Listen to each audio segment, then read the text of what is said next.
Hey everybody, thanks for joining us today at Sunnyside. It's a beautiful sunshine day and it's Rose Day today, summer rose class. Talk about roses, planting them, picking them, growing them, pruning them, just about everything. Well, we got a lot to cover, so we'll get going here pretty quickly. But I'm Trevor, our general manager here at Sunnyside. Say hi to Nicole, she's in the background. Good morning. She's always got the pretty plants behind her. I get to look at this pallet wall here in the greenhouse. So the sun's out. You can see it glaring on my forehead through the greenhouse roof. So we'll get sweating in here in the greenhouse. I got lots of water with me. So we'll get going here in a slideshow. I'm going to show you a bunch of pictures. We'll talk about everything. We got plenty of time for questions at the end. I just wanted to show you a couple roses here to start off, kind of some new things that I didn't put in our slideshow. We planted a crop and sold out. We just got some more. So if you see that cute little pot, Meat Petite, that is the new miniature knockout rose. So we'll talk a little bit about growing roses in containers, which we can grow really any rose in a pot, but that would be an excellent choice for a smaller container if it's the first miniature in that knockout family of roses. So not much smell, to be honest with you, but color, nice red, great little dwarf habit. That might be something to consider. I wanted to mention tree roses because I can guarantee you there'll probably be about 50 people asking about tree roses at the end of the class. So as a preemptive strike here, I'm going to tell you, yes, we do have a few tree roses around. We do not grow them ourselves. We plant our own roses every January, bare root, but trees are something we buy in. I want to warn you, the tree roses are grafted, so they're not super hardy. I know some people have them last for years, but if you're doing a tree rose, you're taking a chance that we would lose that in the cold winter. So the graft points are always the weakest. We can protect those with a little insulation in the wintertime, or grow one in a pot, and we can shelter that container if we need to in the winter as well, okay? The other thing that's going to be hard for me to show you on a slide, and I'll just mention it real quick, is every shrub, hybrid tea, all the roses we talk about today come in and they're either one of two forms, their own root, or they're what they call budded, which is essentially grafted onto a different rootstock. So exactly the same discussion as the tree rose. We are not cold enough ever in the winter here in Western Washington that I would worry about losing a budded shrub rose. So some roses are only available budded. Other ones they do on own root. It's kind of out of our control, but I want to make sure it's clear. If I'm in Eastern Washington or a cold area of the country, you're going to have to really be careful with budded roses. Own root means that I have no graft or bud union and I've got a hardier rootstock, and those are the ones that we would get down there to extremely cold temperatures in the winter. So we get all we can here at Sunnyside on own root, but some varieties do not grow that way. Double Delight, Mr. Lincoln, we can go on and on, some of the old school ones that have to be budded. So those ones we won't have the option of doing own root, okay? So we're going to get right in. I'm going to share my screen here and we'll get going on the slideshow. PowerPoint works here, come on. There we go. In case you forgot who I am, there I am already, first page. It is summer rose class today. I want to first kind of talk about planting roses. So if you're coming down here to get a new rose, or you've got one and you want to pop it in the ground, these are some things that I would consider. We need sunshine. Roses are not a plant that we can put in shade. We're going to fight disease. We're going to lack bloom. We need sun. All day is great if you got it, but at least 6 hours, preferably the hot afternoon sun would be ideal for growing great roses here in the summer months. Always provide good air circulation. If I'm cramming a rose in an existing garden, I want air circulation and space around it. I don't want it crowded. I don't want plants hanging on it. I don't want roses growing together. They need to be single specimens that have good airflow and sun. And pay attention to the height, because that's the other part of this, is plants grow tall. So roses will simply be labeled as medium or tall. Typically medium roses, maybe 4 foot or so. Some of the taller ones, we might get up 5-6 feet if we don't prune them back. So when you plan your rose garden or plan on adding things, pay attention to heights and keep taller ones towards the back and try to stagger your planting. I'm never going to plant little roses in single rows. I would rather do the W pattern. That way, again, I've got sun and I've got air that can move through that whole rose area, okay? We need good drainage. We can't have wet roses, particularly around here in the wintertime. Heavy clay soils, a no-no. I want to amend. I want to make sure I've got great drainage, maybe even berm up. We're not going to plant on an anthill, but sometimes a nice gentle mound will get that rose up out of the groundwater a little bit, maybe give us a better chance of growing it. Always dig a really nice size hole. You know, roses love food. They love great soil. They love drainage. So if we dig a nice, you know, even 2 foot by 2 foot hole, amend that with some compost we'll talk about here in a minute, we're going to have a much easier chance to get that rose growing. I always, especially on new ones, add a moat kind of around my drip line. So if I pop a rose in the ground, I'll make a little circular moat, maybe a foot or 18 inches across, that's just raised up 2-3 inches. That's an area where I can put my fertilizer in, and when I water it, it's going to collect all that water at the basin and really get those root systems going. So try to make yourself a moat. Really, with all plants, when we put new things in, I do, but roses, it would really help you with the fertilizing and that watering that first year. Now, I talked about amending. When I'm putting one in, I'm either going to use rose compost or I want to use rose planting mix. I'm going to show you slides here in a minute that's going to show all these products, so you don't have to scurry and write down or do it quite yet. We'll have all that on pictures here in just a second.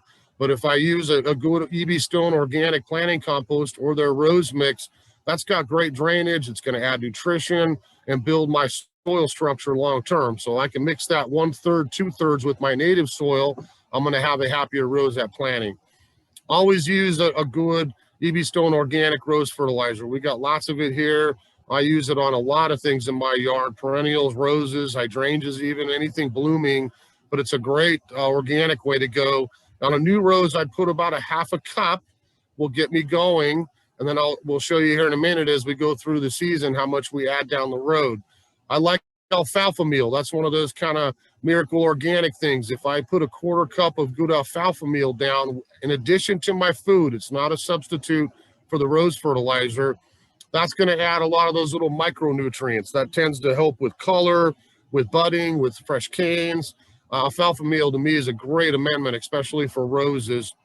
And then you'll see on there Epsom salt, magnesium sulfate, not the kind we buy at the grocery store.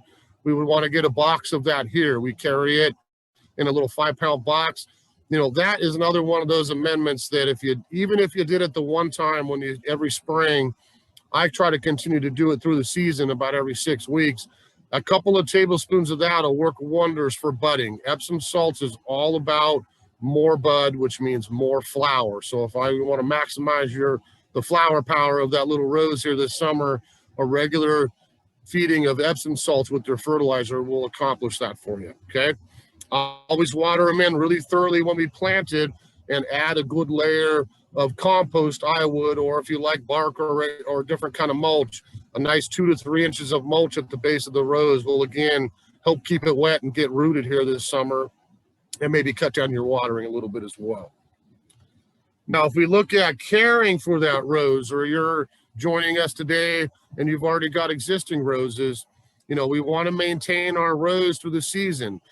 Roses are extremely heavy feeders. If I want a happy rose with clean foliage and, again, maximum flower power, I want to continue to feed my rose every 6 weeks with the good organic rose food. The same thing, that rose and flower food. Also add the alfalfa meal. Maybe I go up to a half a cup on an established rose, and then Epsom salts the same way to help me with my bud and bloom. I would always deadhead, okay, and to spent flowers as we go through the season. I'm going to show you a rose here at the end because I'm on mini screen right now, and I brought one in here that I'll deadhead for you to kind of show you where to cut so that I can get a quicker flower return on that second cycle of blooming here. Avoid overhead watering. You know, someone's inevitably going to ask me about sprinkler system and how do I water roses. You know, if you've got a sprinkler system, that's fine. We're not going to turn it off just because we're talking about roses, but we don't want wet leaves all night. That is the #1 thing with rose. If I'm watering at night, you're asking for black spot, mildew, foliage issues. We want to water with our sprinklers in the morning, or if you're hand watering, I don't care when you do it because we can locate that water right at the base. We're not going to go out and bless our rose and wet down the foliage. We want to keep the foliage dry and focus that water on the root system. You know, always if we kind of rewind here and go back to March, I always teach a rose class here about mid-February. You can certainly join us in 2022 for that. Then we do this second one here in the summer. But in March, we talk about getting the rose ready for the year. I don't want any foliage left on that plant from winter. We're pretty mild, especially this year. I'm sure you walked out if you had existing roses in March and said, oh, I've already got leaves on it. Let's let it go. No, we want to get all that gone. I want foliage stripped, and you want to prune that rose down to typically knee high or close to it to start off the season. I want to get rid of all the little thin, I say pencil. If it's less than a pencil thick, let's get it out of there. We want to set the structure and start that rose off clean for another season. So mark your calendar with me. It's always President's Day, 1st of March. Somewhere on that timetable, we want to go out there, check our roses, and get them prepared for the season. In the fall, which will be coming up here later, kind of mark that Veterans Day holiday, mid-November, late November, anywhere in there. I don't want to go out and strip it. I don't need to do a lot of work to it, but I just want to make sure that we're, usually down in height a little bit so I don't have wind, I don't have snow, I don't have anything breaking my rose. So if you kind of remember that, it's kind of catchy, but we go hip high in the spring, or excuse me, knee high in the spring, hip high in the fall. That's a good little saying to kind of remember on what to do with your roses in those 2 times a year, okay? The last thing on the slide, you'll see transplanting. I'm taking home a rose that's grown in a pot and putting it in my ground. I can do that any time of the year. I don't care if it's now, next month, the middle of winter. It doesn't matter. It's an easy transplant that I can take an established rose, pop it in the ground, and then off we go with the care for it. If I'm going to transplant a rose I already have that's been in the ground, I only want to do that when it's dormant. You're going to take a huge risk of losing a plant if we dig that up in the growing seasons. Kind of that, again, mid-November, Thanksgiving time, up till about the 1st of March, I've got to get my transplanting done at that time, okay? Now, we'll talk a little bit as we go through about insects and diseases. There's going to be some options I'll show you on the slides for different sprays, for different applications on how to manage this with the rose. But, we carry here at the nursery, you'll read in my long handout that I hope everybody got a copy of, you'll read about disease resistance. And I want to make sure this is really clear. There is nothing immune to disease, except I will tell you Rosa rugosa, which we'll show you here a little later. There's a lot of great disease-resistant roses. It does not mean immune. These are not plants that if you want perfectly clean, polished leaves, you're not going to be able to plant this rose in your garden in sun and all the things we talked about and walk away. At some point, you might get some mildew, a little black spot, some different issues with that rose that we have to manage with an option for you as far as a spray. Now, to me, these are the 3 things that you're going to make a decision on. I go organic in my yard. I'm a natural guy. I hope you choose to do that as well. But the 3 options you have as a gardener is use a systemic drench. Now, that's something that we would pour on the root system down in the soil and let the rose absorb it through the tissue system and protect ourselves from the inside out, kind of shields up, as they might say, for bug and disease. This is not, to me, that garbage granular with the synthetic fertilizer and insect control. This is a liquid that's no fertilizer. It's all about insects and disease. We'll show you a bottle here in a minute. The other option is I apply a foliar spray. We use Rose Shield here. That's, again, going to last me about 30 days on the rose as a really good protection. No bugs and no disease will get going if I apply it properly. The last oil, or the last option there, is what I do at my house, and I utilize neem oil. That's a great natural organic spray. I have to do it a little bit more often and be proactive. I can't wait, till June, and then you bring me in a leaf and say, I have black spot. How do I fix this? Neem oil will probably keep it from getting worse, but it's not going to make it go away. So if, again, we rewind during the rose calendar, if I can get out there mid-March and early April and later April and kind of get on a regular spray schedule to check my roses and apply neem oil, you won't get those problems to start with, or they will be very minimal and you're able to live with it as a gardener, okay? Now, here's some of the things we talked about as far as pictures. You know, there's a box of the alfalfa meal from E.B. Stone. Again, kind of one of those great little organic amendments that I think will add quite a bit to your rose. That's the great E.B. Stone rose food that we sell here. Pouches, 5-pound pouches, and also large 15-pound bags if you've got a bunch of roses and perennials and other things to use it on as well. There's the Epsom salts, magnesium sulfate. You see in the little parentheses, Epsom salts. I wish they just put that in the big print. But that's our amendment to add lots of bud, lots of bloom. I didn't mention sulpo mag, and I always put a kind of a box on the rose shows that I do, because to me, that's another thing like Epsom salts. If I utilize sulpo mag, that's all about the wood, the graft, the bud, the root system. If I have maybe an old rose that's really struggling to get fresh canes and things, that might be an amendment I would try to help it recover. That's one I typically recommend in the fall. We put that down as the fall, let that work its magic and get in the soil over the winter, and then we've got that extra help come the next spring. There's our soils. Rose and flower is a great organic mix for roses. I want to make this point clear with that. That's a potting soil. If I'm going to grow roses in containers, that's what I would buy to plant them in. Skip the potting soil, skip everything else, and just get that bag from E.B. Stone. I can plant directly in it. Or I can use it as an amendment. We call these kind of new soils hybrid soils.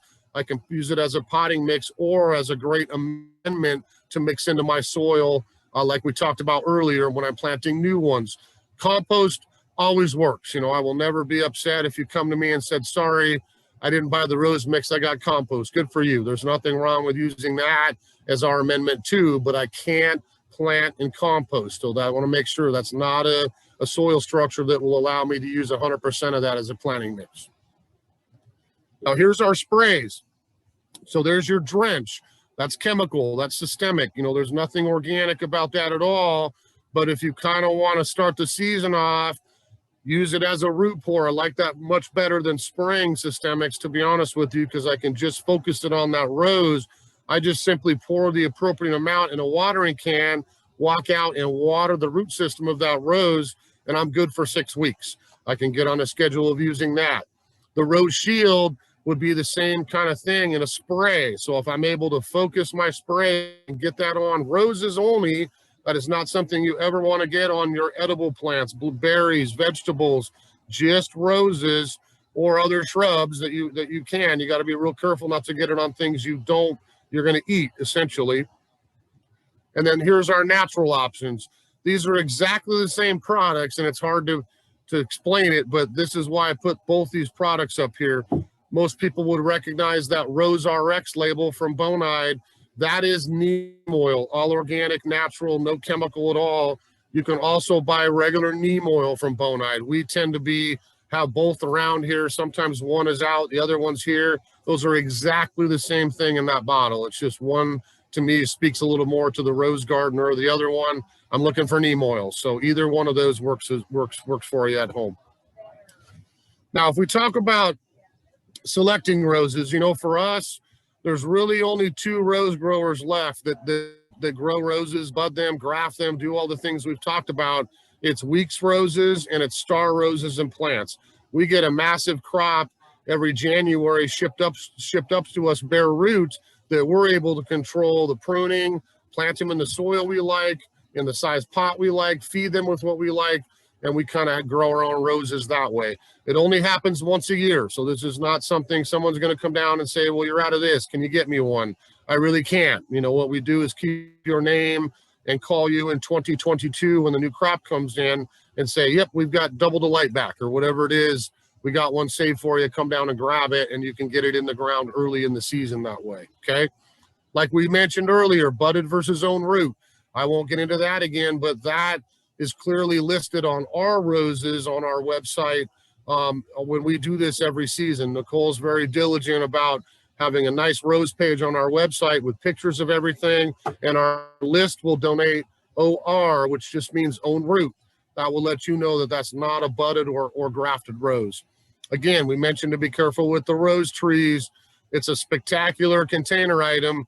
And honestly, even if you had it for a year or two and lost it, it's going to give you a lot of flowering and fragrance for the time you do have it. You know, choose your rose wisely. You know, again, I talked about disease resistance does not mean immunity. And I think this is one of those aha moments for you as a gardener. You need to make a choice. What are you up for spraying and for maintenance? If you've got time, awesome. If you don't, let's get you a shrub rose or something that's going to provide color, fragrance perhaps, that we don't have to worry about spraying as much. There's lots of options for both. You know, I always tend to use me as an example in my classes. You know, I'm the old dad. I'm over 50 here with a couple of young ones. And before I got married, I had a rose, or before I had kids, I had a rose garden. I walked out and primped and pruned and sprayed and did everything I wanted and had all my roses I could cut and enjoy. I love roses, and I'll get back to that here someday. But with children, I don't have time to probably go out and do as much work. I still want the rose. It's the best shrub for sunshine, for all summer color till frost. So I have shrub roses now that I don't have to deadhead and spray and worry about as much. But I still have the summer color that I like as well. Okay. Now, the last thing on there, you see testing roses for 2022. You know, I feel pretty fortunate. I've done this for years, even going back to my whites days, the last nursery I ran. I love testing roses out. I want to see what's coming down the pipeline. What's new for you as a gardener at home? Is it cool? Is it going to smell good? Is it worth us selling to you next year? So out back, I don't put names on them, so nobody knows what they are yet. But I have 2022 roses growing back there as a demo. We do this every year. I don't spray them. I feed them. I water them, or we lose them. But I don't spray them because I want to say, if you, Mrs. Jones, takes this rose home and you swear up and down that you're going to spray it, what's going to happen if you don't? Are you going to be disappointed, or is it going to be okay and we can live with it? So they're looking great so far. We may get all of them in next year, but you'll see here in the fall, as we start to get our website updated for 2022, the new list, which roses we will have that will be brand new for gardeners for next year as well. Okay. Now, if we get into the classifications, because I'm going to speed through a bunch of pictures here because we're going to run out of time. Just keep these simple facts in mind. We talk about hybrid tea roses. This is our florist rose. If I'm growing a hybrid tea rose, I have a nice bush with a long stem, one rose at the top. So I'm growing roses that I can enjoy in the garden, or certainly cut and bring them in vases, okay? Grandiflora is our exhibition rose, so probably a little taller typically than even hybrid teas, but I'm going to have a very long stem again, but multiple roses in the cluster, usually 3, sometimes 5, but I would have a long stem cutting rose that I could bring into the house as well. Floribundas are my favorite, you know, kind of classification of roses. Those are probably a little bit lower, bushier. I'm not cutting them and bringing them in, but I'm looking out in my yard and seeing large clusters of color, and a lot of them a good fragrance that I can enjoy all summer long as I'm out weeding and doing what else in my landscape. Climbers are the rose that's different. We talked about cutting roses back and knee high and hip high.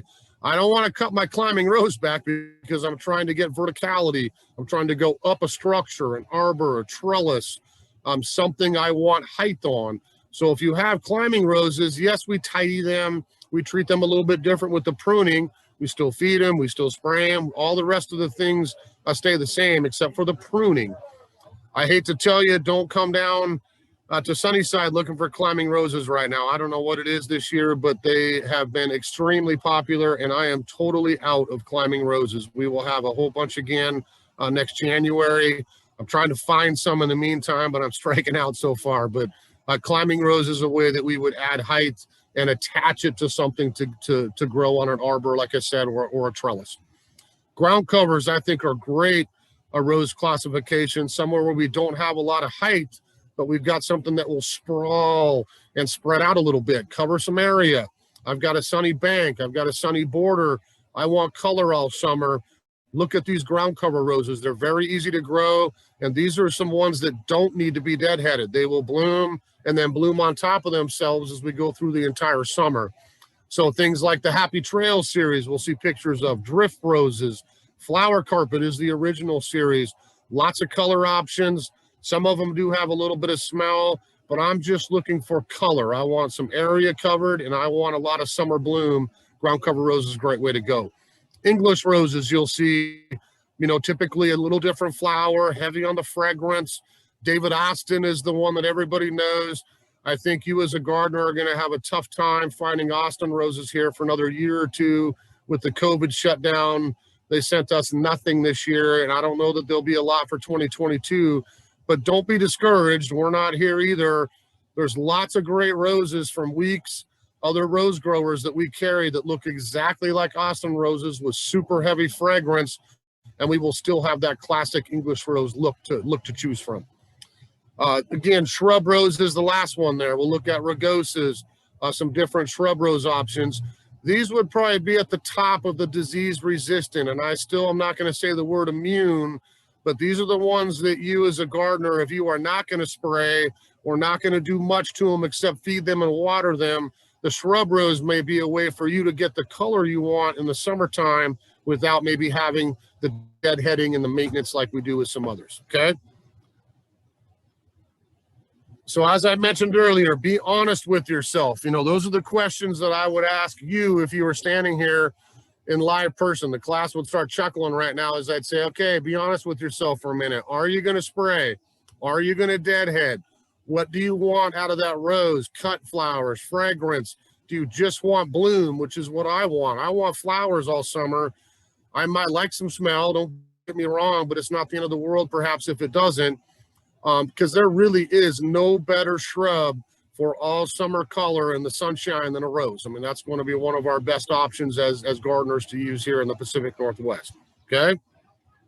So now we're going to have slide overload. I will remind you that this is recorded. You can go back and look at pictures. All these are on our website. But if you catch names here as we go, because we're going to go fast and furious or I'll never finish here in an hour, okay? So hybrid teas is the first group. I'll show you a few. You can see some great examples of good high-centered hybrid tea type roses. Perfume Factory was a new one this year. I'm guessing you can guess by the name. That one smells really good. That's an interesting color. That picture probably doesn't do it justice. To me, it's a little more kind of a plum color, not pink, not purple, but kind of halfway in between. All My Lovin' is a great kind of hot fuchsia pink color. Again, really good fragrance on that one. A Pretty Lady, can't say it much with a British accent, but that is one out of the Downton Abbey series. So they've Weeks Roses grows a bunch of Downtown Abbey roses named after their characters. If you've watched that show on PBS, you might find some roses you like in that series. Pretty Lady is one of them. Love at First Sight, I think it's a great bicolor one. I think the last 10 years, the breeders have come out with some really cool double color roses. I've got a red rose. If I look at it sideways or underneath, I've got that beautiful kind of ivory white center in it. So that's got some striking flowers. Painted Porcelain's another new one this year that we demoed last summer. Again, that's a great kind of pastel pink, but you can see that kind of little bit of silvery ivory color in there. If I look at that rose from different angles, you're definitely going to see that two-tone effect, which I think is really cool in some of the roses. Lots of good red ones here. Veterans Honor is always one of my favorites. You know, we've got Mr. Lincoln, lots of other reds around, but Veterans Honor may be one you don't see quite as much that I think's got good, decent fragrance and maybe a little better grower than Mr. Lincoln or some of the older reds. Double Delight, you know, what can I say? It's one of a kind. That's one we probably get asked more still after 50, 60 years of being out than any other rose on the property. I don't know that I have a whole lot left. We get a bunch of those every year, but I think there might be a couple left out there. But again, we would have that for next season again. Sugar Moon is my favorite white hybrid tea. If you want classic white and really heavy fragrance, you will not beat Sugar Moon. I think that's the cleanest, smelliest, if that's a good word, white rose that you can get in hybrid teas. Francis Mealand, you know, that's honored one of the original rose breeders. The Mealand family is a great rose family. That one's at the top of the list for smell. If I want old classic garden rose fragrance for a light pinky color, that one will knock your socks off for smell. Francis Meadland's a great one. My color is yellow, so I tried to avoid putting all yellow roses in here. You would have probably got bored, but I love Good as Gold. That's a great yellow one. It's a little deeper, not quite pastel yellow, but a little bit more towards that golden yellow color. That's an excellent choice. Just Joey, if you like the peachy apricot, you know, that's the best one for the Northwest where we live here in the wet springs. I think Just Joey is your best bet to grow something that's pretty good disease resistant, not immune by any means. But if you like that color, that's the one I would choose. Pinkerbell is another great one that came out recently. Again, we would call that a Piketty rose. So if I look at that rose, I've got one color, looks like somebody took a paintbrush and highlighted the outside of the petals. I think that's to me, it was an old florist rose quality that now we can get in a hardy roses to add a little bit of interest to the rose garden. Some Grandifloras. Again, we mentioned the little taller roses, some certainly with heavy fragrance, but some big flowers and some big plants. You know, this is one, if we're doing a rose garden, we would use at the back of the garden and then work our way forward with shorter ones because it's going to be the tallest ones on a typical rose area. Twilight Zone, I think the last few might have went out yesterday, but that's one that's worth the wait. If you want dark purple and you want heavy smell, there is no other purple rose I would do up here in Western Washington, the Twilight Zone. That is a fabulous dark purple. That's probably at the top of the staff favorites list around here. Sweet Spirit, excellent fragrance again. A nice bright one if you want to get a tall Grandiflora. Parade Day is a great example of kind of these variegated roses. If I look at that petal on the rose, I've got pink with a lighter white kind of variegated in. Every flower will be different. Every you look at your rose as it blooms, you're going to go, oh, wow, look at the two colors mixed together on those long stems. It's going to kind of be a fun one to grow in the garden. Parade Day is one that came out a few years ago.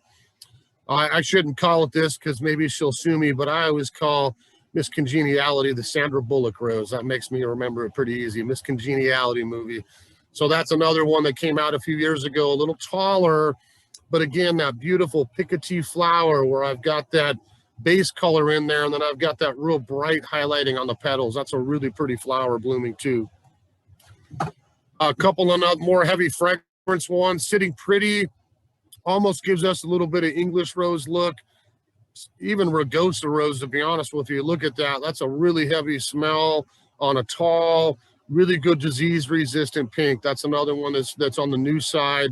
That's a worthwhile grower up here. And as promised is out of that Downton Abbey collection. That's another one kind of in the apricot, peachy.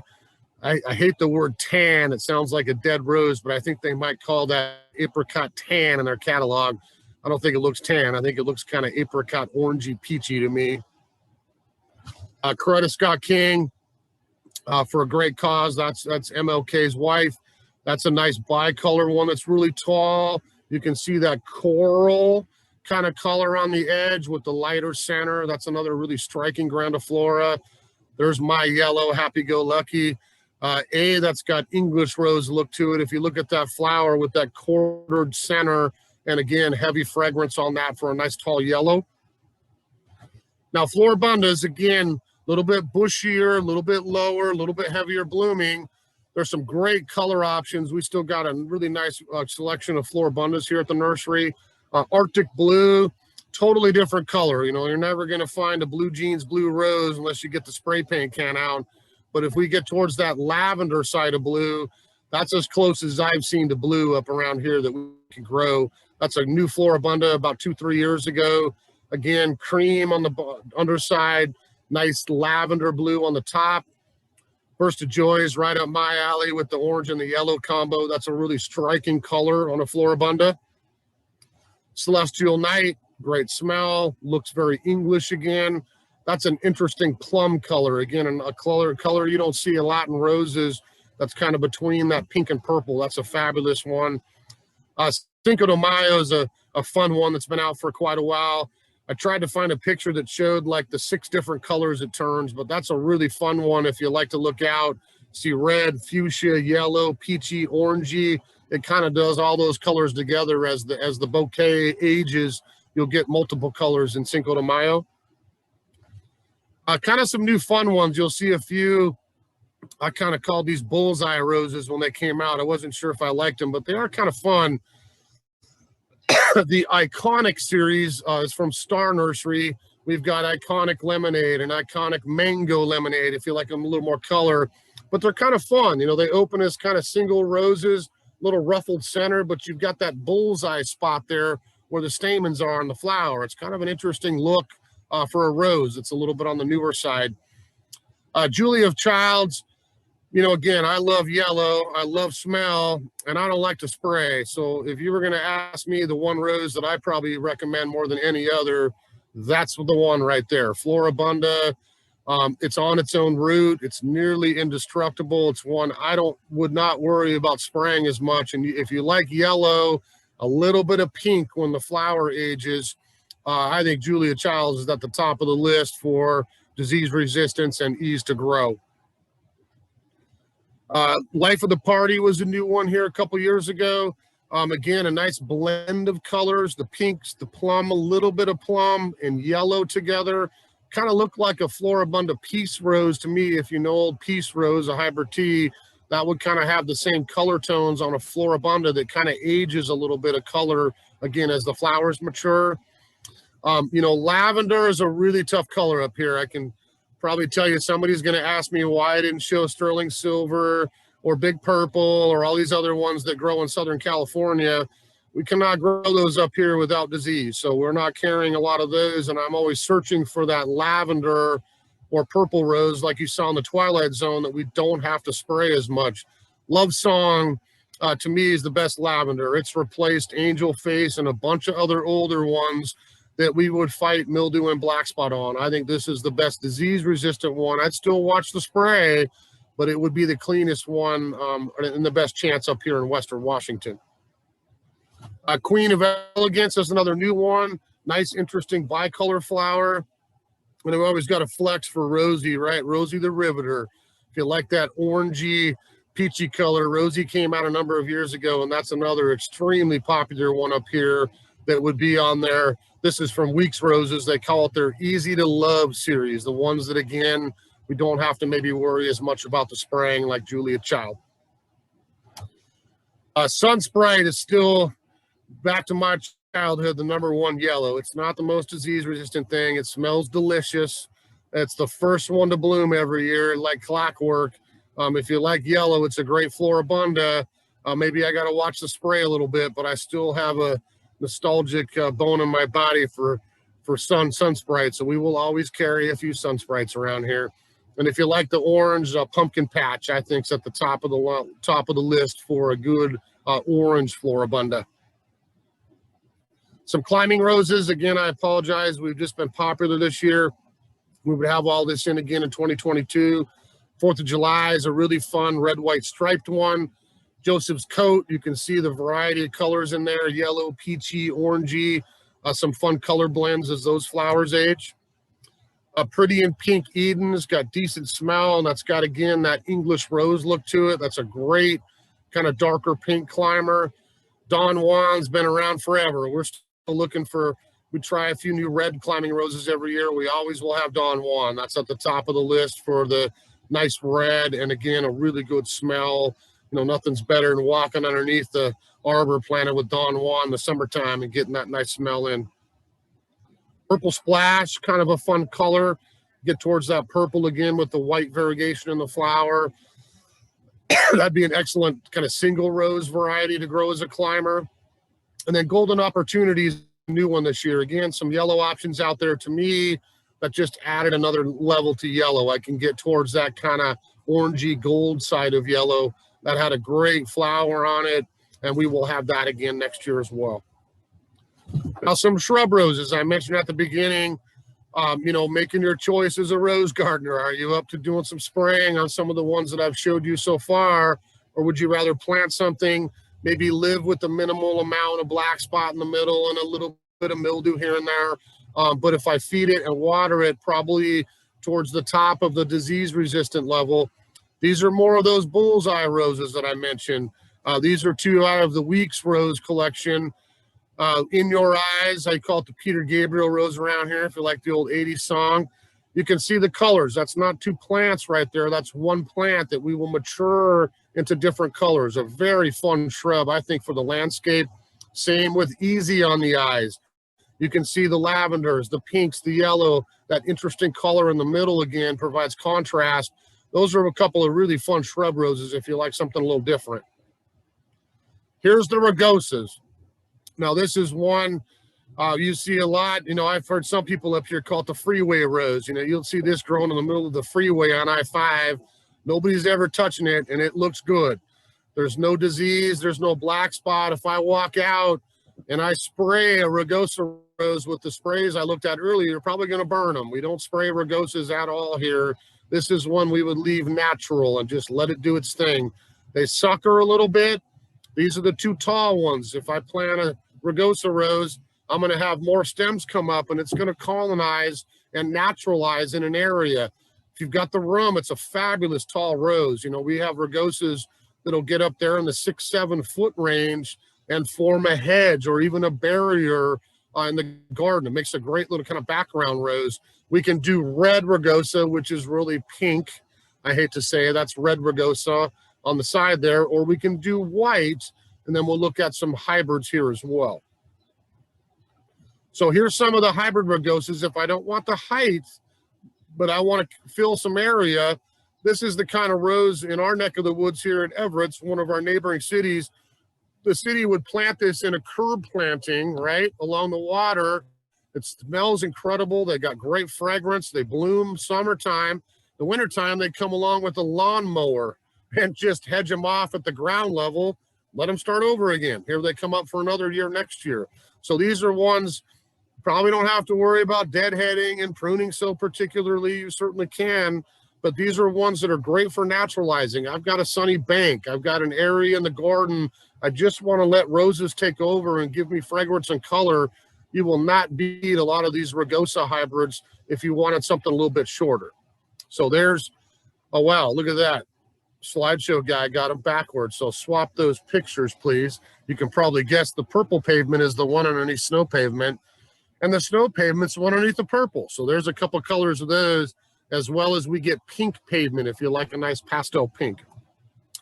A couple of taller ones that would be hybrids. Hansa, great little classic kind of fuchsia pink double type rugosa hybrid that would give you, again, superior disease resistance on a really nice shrub rose. Linda Campbell would be our red option. Now here's the ground cover roses. There's going to be a few to choose from the series here, but Happy Trails is one that we still have all 4 colors. I like yellow. I get Sunshine Happy Trails. Rainbow Happy Trails adds the pink at the base to the yellow, a little bit more color. Then we kind of got my color tones going here. We got the red with the yellow on Playful, and then Sunset's a brand new one this year we have in for the first time. It's got more of that pinky to peach to orange color. Now, all these are really easy. I don't have to deadhead them. Yes, I might watch for a little bit of spray. If you're OCD, you're going to probably get a little tiny bit of black spots and mildew. If they're out in the sun, they got good air circulation. You probably won't have to do a lot of spraying on these. They're not going to smell super heavy. A couple of these have nice light fragrance, not heavy, but I'm going to have color on something that's very, very low maintenance. So look at these as again, a border rose that I can let sprawl out and fill up some area in some of my gardens in the sunshine. And again, give me flowers all summer long. The Drift series is from Star Roses. And this would be the same idea. Lots of different colors. I only put 2 on here, but this is one you can find 10, 12 different colors around. Some have light fragrance again, none of them very heavy, but I want the color. We have lemon, we have coral. I think I have some red drift in right now, but you'll see if you look that up on your fancy computer, you'll find all kinds of colors in that drift series as well. And again, I'm trying to get something that's only going to stay, you know, maybe 2, maybe 3 feet tall at the most, that I can let bloom, not deadhead, and then let it continue to bloom all summertime. The flower carpet is the first one, first series to come out. And again, I think we've got 6 or 7 colors of these around here right now. Our 2 most popular ones are the amber, which has got that little bit of touch of yellow, peachy pink to it. That one does have a little light smell to it. And then scarlet is the other one that folks tend to gravitate towards. I intentionally put that picture in of somebody's landscape so you can see kind of what I'm talking about. You can see he's got a sunny border. He's got a nice hedge in the background to pop the color. And he's got multiple scarlet flower carpets planted there. That could be drift. That could be happy trails. It could be any of these ground cover roses. But I planted a swath of them and let them naturalize and take over a nice area in my garden. I don't have to deadhead that. I water them, I feed them, maybe I spray them a little bit, but I can come down the wintertime, ignore all this time-sensitive pruning issues, and just cut them back down to a little mound of twigs and let them start over again the coming season, okay? Now, the last thing we'll do here is some English roses, and I'm not going to dwell on David Austin. I love his roses too, and I hope they're back here soon, but I think you're going to have a tough time of finding them around in a lot of places this year. They kind of shut down last year and didn't plant, and frankly sold most of their stuff on the internet. So there was not a lot of roses for the nurseries to get in wholesale here this season. I hope it's a little better for 2022. We'll certainly get all the ones we can. But again, if you know Austin roses, it's heavy fragrance. You know, yes, maybe on their tags it might say, you know, frankincense with a hint of pear, you know, or some fancy fragrance. All these are going to have extremely heavy smell that I'm going to show you here. The same idea, fruity smells, old rose garden, all the same things we would want from an Austin, and giving us that English rose look. So all dressed up. I put the GR on there just to tell you that's a Grandiflora rose. We would have that here on the property. It's not in a special section. It's with our Grandifloras, but that is exactly like 6 or 7 pink David Austin roses I've seen. Fun in the sun. According to Weeks Roses, the guys I talked to down there, this is their favorite rose these days. This is brand new this year. It's kind of an interesting color blend, but again, looks just like a classic David Austin rose with extremely heavy fragrance. That's probably one of the most fragrant roses on the property. State of Grace. Again, you can see the progression and the color on that. That's a fabulous Grandiflora that has that English rose look to it with the heavy fragrance. Delish. You see HT by that one. That's a hybrid T, so a little bit less in height, and I would be able to cut single roses on that one. But that's a perfect English rose look there, again, with excellent fragrance. Edith's Darling. That's the one shrub rose that I would put in this English rose section. That is an own root shrub rose, so very hardy, and that's actually part of the Downton Abbey collection from Weeks. So if I want a little 2 to 3 foot shrub rose, great one for a container that I would get really good smell off of and have that classic English rose look again. And then Sweet Mademoiselle, that's another hybrid tea. You can see a little bit more towards that coral side of pink, but that quartered center, really nice smell, and a really easy one to grow here for Western Washington, okay? So that is a lot of roses, and I cannot believe, I almost made it 45 minutes, but that's a lot of roses. Let me stop my share here. Nicole's probably laughing at me popping on. But that's our rose. I'm going to show you one more thing, and then we're going to get to some questions. And if I can do this on the camera without bleeding to death, I'm going to try here. So I mentioned Sun Sprite. Okay, it's the first one to bloom. We had some great weather this spring. That is a Sun Sprite rose that we grow here and planted in January, so they're already blooming. Now, I'm going to apologize to the Sun Sprite, but what I'm going to do is I'm going to cut a stem out of this because I want to show you what we need to do to deadhead our roses. So I'm going to cut it way down, and you'll have to trust me that I cut it above a set of 5 leaves because that's what we're doing. So if I've got a stem like that, okay, ooh, that smells good. So if I have a stem like that, hopefully you can see this on the camera. I've got a rose at the top, and then I have these leaflets that grow all up and down. This could be 6 feet tall. I don't care. You've got leaflets all the way down towards the base. What I have to do is pick a set. If you can see that, I'm going to put my pruners down. See how that has 5 leaves? Everybody can count 1, 2, 3, 4, 5, like I practiced with my kindergartner.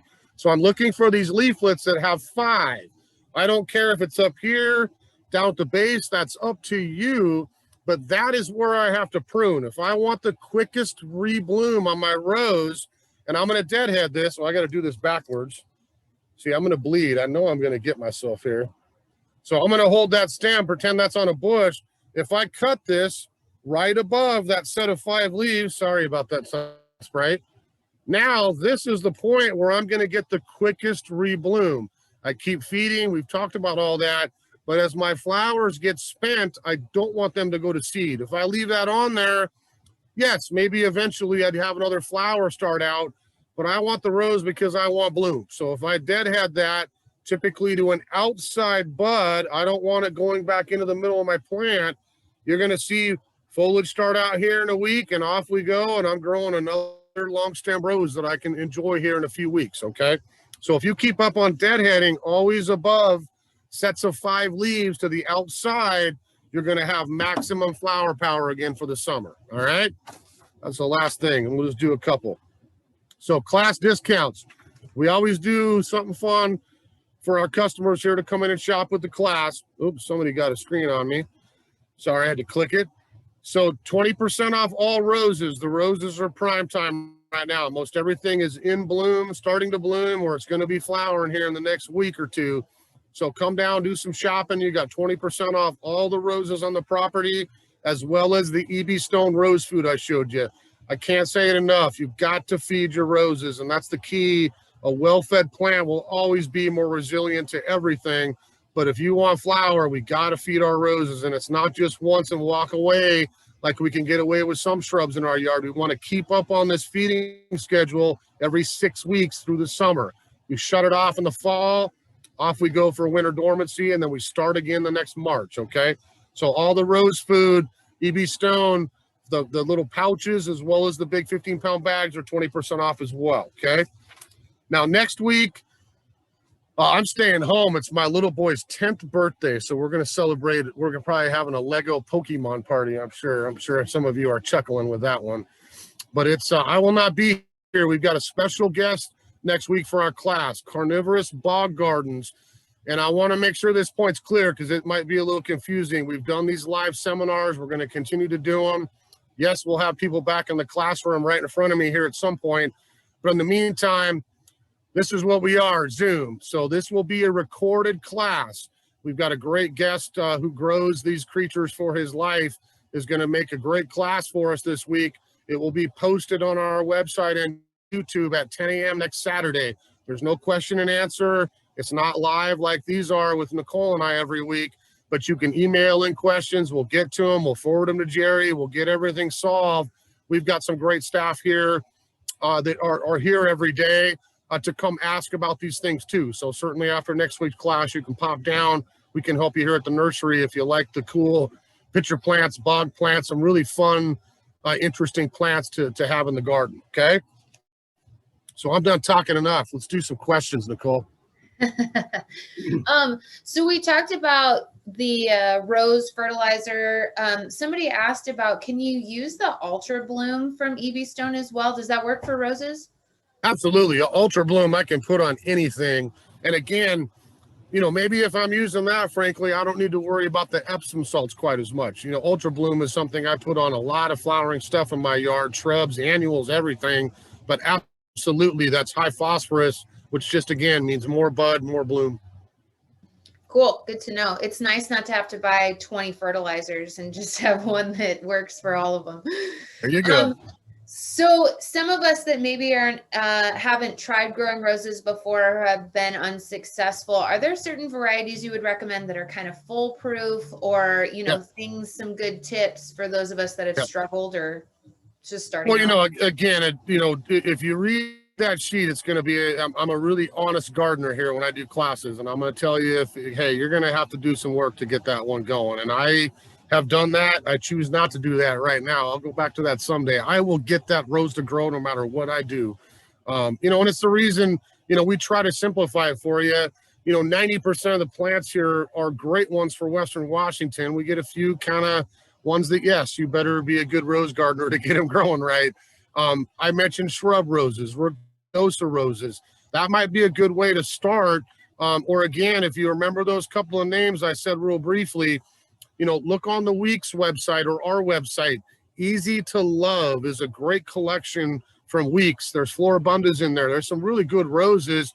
That would be at the top of my list of ones that I don't have to mess with. I mentioned Julia Childs. I mean, there's Rosie the Riveter. There's a whole bunch in there that you could probably grow, and you need to feed them. I can't say that enough, and water them, but I probably won't have to worry about fumigation and spraying quite as much if I stick to maybe some of those easier ones. You know, I'm not trying to pick on any rose, but folks come down here, look through the hybrid teas and go straight for Mr. Lincoln and straight for Double Delight and straight for the same ones every year. And yes, they're great roses. They're going to grow here. But man, if I don't get on a spray schedule, Mr. Lincoln's going to be covered in mildew here this week, if it's not already. Double Delight's going to have issues of black spot. I mean, there are ones that maybe you do have to spray a little bit more. And are there things we need to be mindful of in the winter as it gets cold? Like, do they need to be covered, wrapped in burlap, or are they just fine the way they are? Well, again, you know, I'm going to talk about our little corner of the world here in the Pacific Northwest, Western Washington. You know, I don't think it hasn't been cold enough here for years to kill out a rose. We talked about own root, grafted.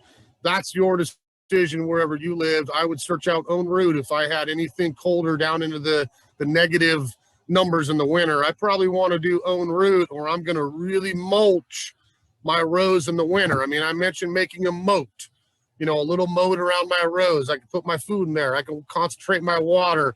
What I do in the winter, take that moat and move it up and cover a little bit of the graft and keep it insulated in the winter. Springtime, we pull that right back out and make our moat again. You know, that might be an easy way for you to help. Tree roses are the different one I mentioned earlier. I've got a graft at the bottom and I graft my tree on top of that. Those are the two unions that I would worry about in the cold. You know, probably get down into the teens, I'm going to start to worry about folks killing out their tree roses. So those could be wrapped. My mother, hopefully she's not watching. I think she used to use pantyhoses that were no longer usable, but you could get fabric, towel, burlap, anything that we could just kind of wrap around and insulate that graft a little bit might help too. And somebody mentioned, it's a good question, if that crown gets exposed, I mean, you mentioned kind of covering it to protect it, but if for some reason that it does get exposed and perhaps goes through a rougher point of weather, is it totally gone? I mean, is there a way to help it come back in the spring? Or well, you know, again, if the own root rose should always come back off its own root. Let's just keep that as a separate discussion. If we're talking about budded roses, so I've got the graft at the bottom, that's a different root stock, and then the grower has come in and placed a bud of that rose in there to grow Double Delight or Mr. Lincoln or whichever one we buy. If I lose all that rose cane above the graft and I see growth coming out below it, the rose is gone. You're going to end up with a garbage little diseased red rose, which is the root system. They used to call it Dr. Huey rose. It has nothing to do with the rose that you want to grow in your yard, trust me. But that's when we would be left with is just the root stock, which means you're out of here. Let's get a different one replacing it. Gotcha. Switching gears a little bit, we've been talking about sprays and kind of controlling diseases. And Sunnyside in general, we typically try and go towards natural products and organics. But you know, when it comes to roses, there's a lot of systemic discussion. So is that because you need something tougher? You know, there's a lot of concern. How does that affect the bees around us? You know, what's the reason? Okay. Well, and again, I'm going to be brutally honest with you. If I'm a commercial grower or I'm growing roses like Weeks, I don't think you'll ever find an organic rose for sale because the grower and the nursery, frankly, cannot take the chance. You're not going to come in here and purchase a Mr. Lincoln from me today when it's covered in gray mildew and it has black spots on the leaf. It's just never going to happen. So at the grower level, yes, those things get managed every year. That is why I like to bring in bare root because I have nothing of that left, and then we can control what I choose to put on them during the growing season before you take them home. As a gardener, if you care about the bees, I'm going to be brutally honest, you absolutely do not want to use systemics. I mean, that is the the point honest truth. If I pour imidacloprid, any of that stuff in there, that's what it is, to soak through the root system and get into every petal, leaf, that entire plant. I have a bee come down and you've got it in your flower, yes, he's going to get that poison on the pollinator. So, you know, let's try it this way. So if I go back to spring, okay, and I've stripped my plant, I've got no foliage on it, I don't necessarily have as much problem with you putting 1 dose of that systemic down there. As that plant pushes out, off we go. It lasts about 6 weeks. We're not going to have any bloom to attract pollinators until we get into mid-May, and then the entire rest of the year till frost, okay? So maybe as a treatment to kind of get you going, it's up to you. You know, I would not do it myself. I just have to offer it to you guys as an option. If you want to stay natural, it is neem oil, and neem oil again. And again, you have to start it out in the spring and you have to keep up on it. Don't think that you can wait until now and then, oh, I'm going to go pick up my neem oil from Sunnyside today. Trevor told me to get it and I'll go start spraying. If I go back 2 months and I did this a couple times on dry days, I probably don't have any issues now and I can continue not to. If I let that rose get covered in mildew, black spot, whatever, I'm going to be doing a lot of stripping of leaves, cleaning up things at the base to get rid of them. Feeding will help, certainly, and then the neem oil hopefully would keep it to get worse. You saw me holding that rose and I deadheaded, okay? So let's say you haven't sprayed, you don't want to use systemics, you know, more power to you. I'd honestly applaud you and say, let things go natural a little bit. I'm going to cut that rose stem down as far as I possibly can into the middle, if that makes sense. So I'm going to remove a lot of that foliage that might be bad. Then I could put some food on it, maybe get some neem oil on there, and then that growth that comes up, I could spray that and protect it naturally, if that makes sense. Gotcha. It does make sense. It's good to know. I mean, it's a hard, I mean, trust me, this is a really hard, you know, thing for me personally versus professional me to try to tell you your options out there without saying, why are you putting that in your plant? You know, because I don't want to make anybody feel bad, and it's up to your choice. You know, it's your house, it's your rose, you do what you want. But if you want to save the bees and bring back the bees and be a pollinator friendly gardener, systemic is not the way to go. Yeah. Gotcha. Speaking of spraying, so what time of day is the best time to do that? You know, we've talked about making sure that your leaves don't sit being wet, but also not scorching them in the sun. Exactly. Yeah. So if I'm going to spray, you know, I'll be honest, the same thing we do here at the nursery. I'm going to come in early in the morning. I'm here early, but I even come in earlier on those days because I want to do it when the temperature's cool. I don't care if you do it at night for the same reason. If you want to spray late in the evening, we're not applying water, we're getting the spray on there. So I've got my shield kind of built in, but you're absolutely right. Keeping the foliage dry is a key. We don't overhead water. If I'm a black spot or a mildew spore, I'm blowing in everybody's wind. This isn't like some, you know, mutant neighbor that gave you powdery mildew on purpose. It is blowing around in the wind and the rain everywhere. It's not just here, it's all over the country, it's all over the world. I have to have a wet foliage for that spore to blow in, land on, and stay wet for 4 hours. Now I can propagate myself and start to take over the leaf as a colony. So if your leaves are dry, you know, you're going to fight this off a little bit naturally. You can't do anything about dew. Yes, it rains all night once in a while. I mean, it is what it is. But to maximize your chance, yes, keeping it dry. I would always lean towards spraying in the morning and watering that rose very heavy the day before. So if I'm going to go out and spray neem oil, I don't care what it is. If you go out that afternoon, oh, I'm going to get out and spray tomorrow. My 2 weeks just went up. Let's keep this rose clean. I'm going to go out that afternoon at the base, soak that rose very well so it is not thirsty one bit. The next morning I can get my spray on without any chance of burning. Gotcha. Really informative, as always. Thanks for that. So we talked about a lot of roses are great in containers. So how do you choose the right size container? When do you know that it's kind of outgrown the space that it's living in and needs to go in a larger container in the ground? How can you judge that? Yeah, great question. Those are all great questions.